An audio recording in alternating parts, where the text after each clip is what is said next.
which is Catherine Evans. She's a data analyst at MERIDIAN. She completed her Master of Science in Oceanography at Dalhousie University and specializes in ocean color analysis using satellite imagery. Catherine and her co-workers at MERIDIAN have spent much of 2020 developing a product that can alert users to algae blooms in areas of interest, such as New Brunswick and Nova Scotia. Okay, Catherine, go ahead.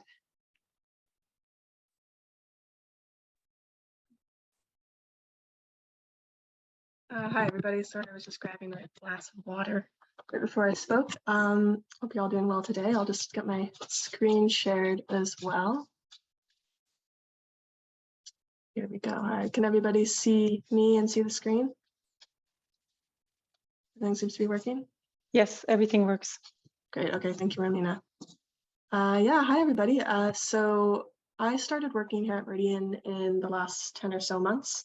And the project that my team and I have started to work on is trying to identify algae blooms in near real time using high resolution satellite imagery. So it's definitely a project in a kind of its fledgling stage, but we've had some good initial results. And so I'll just kind of talk to you about the theory behind it and how it's going so far. Yeah, so let's get started. So harmful algae blooms, or what I might also call as HABs in this presentation, are this increasing problem in Canadian waters, but also around the world. And it's mostly due to the combination of climate change, where warmer temperatures can encourage algae growth, as well as increase of pollutants and nutrients in the waterways that also promotes algae growth. And as a result, we're seeing algae blooms that are happening more often, and they're also happening for longer and are more severe. So it's not a really great combination. Just to kind of drive that point home, here's a pretty dramatic image from, I believe, Sentinel-2. That I grabbed from NOAA, which is during a 2011 bloom. So a lot of this kind of gray stuff on the water surface is just kind of sediment, which you would normally see. But all of this really vibrant green stuff is a really extensive cyanobacteria bloom. Now, HABs are a pretty big problem, and it's due to a few different combinations. The first is that cyanobacteria, which is one of the most common HABs that we see both in coastal and freshwater ecosystems, can release toxins towards the end of their life cycle. And if there's enough of a concentration of them, it can be toxic to us, but also to wildlife or, our pets who might, consume it or get it on their skin. They're toxic to humans, usually in a less dramatic way. It can cause nausea, headaches, rashes. You can often, every year, hear about shellfish poisoning events if someone eats a bad oyster or mussel. And in increasing severity, they can affect our drinking water supply. So for instance, when Lake Erie gets a really large bloom, often cities in Ohio have to consume bottled water or on boil water advisories for days or weeks at a time. It can also be fatal to our pets or to wildlife and can cause these really dramatic coastal or lake-wide deaths where you can just see fish starting to wash up on shore because of the combination of these toxins, but also these anoxic conditions where the algae just essentially consumes all of the oxygen in the lake at that time. Now, beyond just kind of, oh, it makes me feel sick or it might hurt my dog, this is becoming a more and more common problem kind of globally. So in 2020, Pisces released a pretty damning report that was talking about how algae blooms are becoming so extensive that 45% of insurance claims in aquaculture are now due to HABs. Bringing it back to Canada, Lake Erie alone is predicted to cost almost $250,000 annually in lost tourism dollars, not accounting for inflation, just because algae blooms, ruining people's vacations or visits or whatever else might be happening.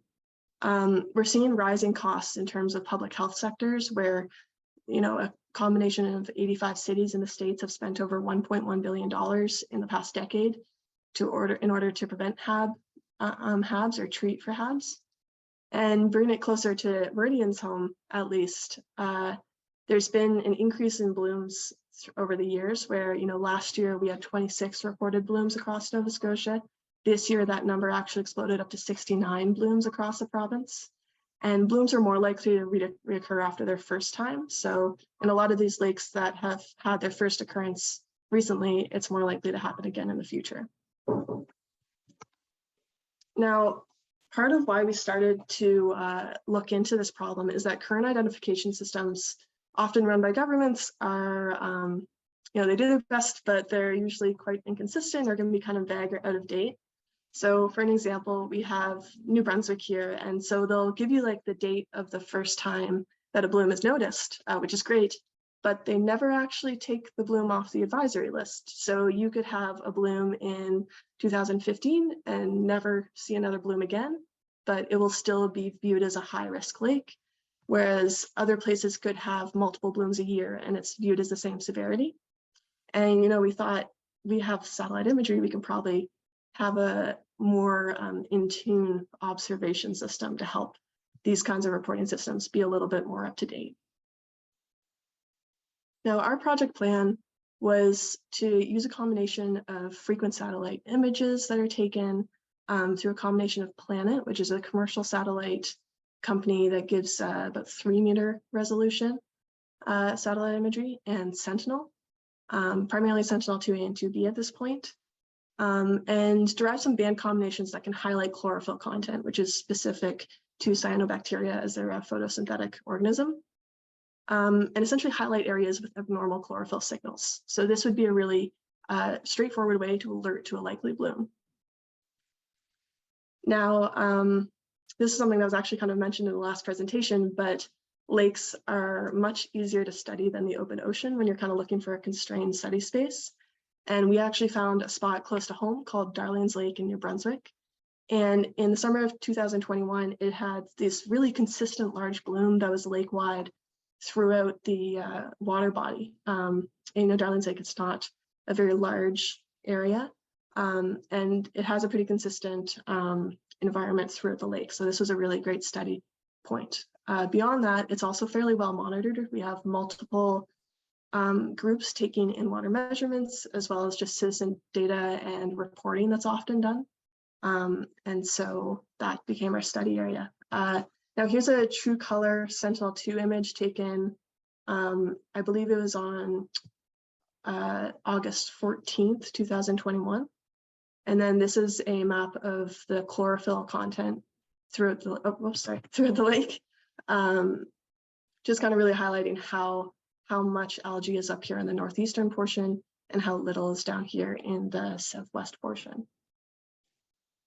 Now, there were some also points of consideration. What we've been doing is looking at a signal that's based off of chlorophyll concentration, but areas with a high amount of vegetation, such as marshlands or regions with a lot of grass, or even if a lake could have a change in water level, could also give you a similar signal sometimes. And we really wanted to be sure that if we were going to create this tool, we were removing any kinds of false flags that might happen just due to vegetation that's actually usually there. So what we started to do is download these images, corrected them, and got some patterns that would highlight the amount of chlorophyll in the water, and then tested a few different clustering algorithms that would help us locate high and low areas with chlorophyll in them, and also help us remove any land signature that might just interfere with the chlorophyll signature that we're actually looking for. The two primary methods that we ended up using was just a very simple k-means algorithm, as well as testing out some hierarchical clustering.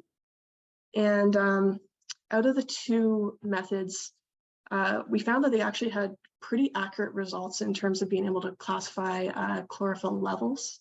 But k-means, due to the fact that you don't have to deal with a distance matrix in the study that we've been doing, made it much faster to analyze. And so we've kind of gone forwards with k-means from there.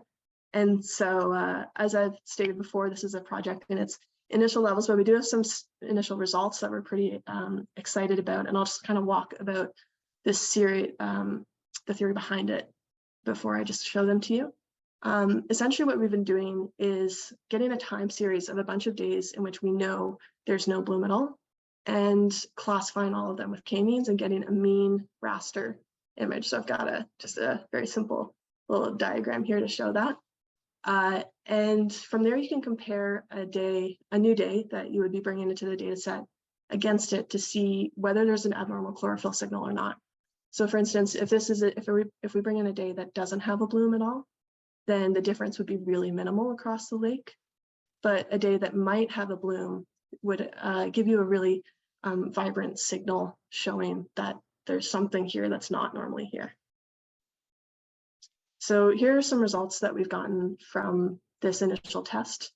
Here we have kind of the mean k-means class that would show there's typically, chlorophyll and grasslands around the coastline of the lake. We also have a really big marshy area in the southwest portion. Here on this day where there's no bloom at all, you can see it actually looks quite similar to the mean raster that we've created, and there's very little difference. The only thing that you might have a bit of a difference would be along the shoreline, where you might have a slight negative difference in this case, which just means that there's not much chlorophyll there. Could be due to a change in water level in this case, or simply because we are always looking for more data.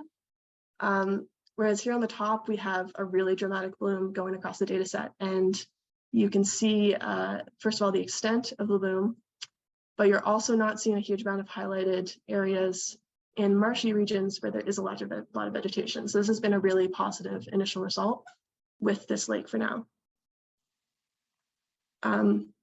As I think every scientist is always hoping for, we're looking for more data at this point. This analysis that we did just to kind of test how realistic an analysis would be in the future was using Planet data, and the imagery that we're using from Planet has only had satellites in operation for the past year or so. So in the future, it's only hopefully going to be getting more and more accurate. We're also hoping to implement things such as weather and temperature that could help show the risk and potential likelihood of future blooms as we move forward. And also it might help with reducing the shoreline error. If we know that an area is in drought or has flooded recently, that could be affecting the signal in the future. Now that we've also had some good initial results from Darling's Lake, we'll be expanding to less constrained regions.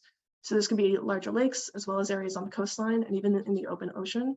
All of these places are experiencing algae blooms these days and in the past as well. And yeah, that's kind of where we are at this point. So we're currently expanding our sites across Atlantic Canada and testing shoreline blooms in the future.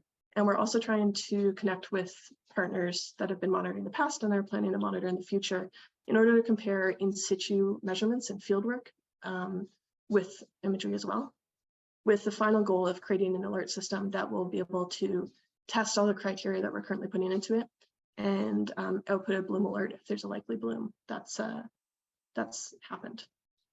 Thank you very much. Thank you, Kat. There's already one question in the chat from Amanda. Do you have LiDAR data of Darling's Lake that could help with reducing the shoreline error? That's a great question. No, we don't. And I think that would be very useful. Yeah, I think we're looking into a few different options. There could be LiDAR, and there's potentially some other band combinations that could help with just seeing the amount of sediment or ground cover at or close to the surface. And that could help us constrain or expand the lake's shape beyond just the typical shapefile cutting and clustering that we're doing right now. Can we get a definition of LiDAR for people who don't know? Yeah, LiDAR is essentially giving you kind of the, I haven't actually used LiDAR, but it's giving you the kind of shape of an area. Amanda's saying light detection and ranging. Mm-hmm. Okay, any more That's a better actual definition, Amanda. Thank you.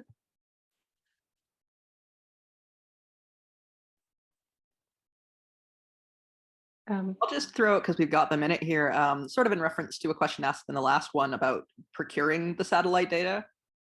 It is definitely very expensive. We are trying to figure out funding to keep that going, but it's occurring to me as we're seeing the other projects here and we're seeing some questions about it, trying to figure out the sheer number of projects we could combine under a single grant to be able to use the same images for a whole bunch of projects would definitely make it way more cost effective. And perhaps we should be thinking about that as a group.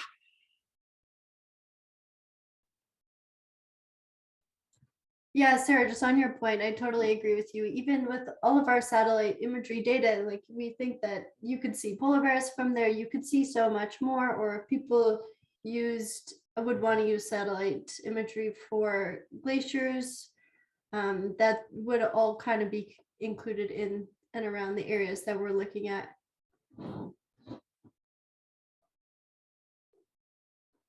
Right, and I'm ice just coverage. with that LiDAR thing. Like if we're going through it anyways, then presumably we could stack those images together and show how it's changing over time, how it's eroding, things like that. Somebody's got to be looking for it.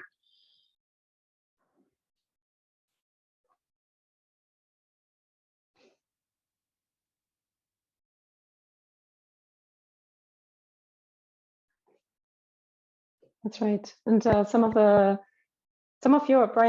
the images you showed also showed the ice, and I think that's a good transition to the next talk that we have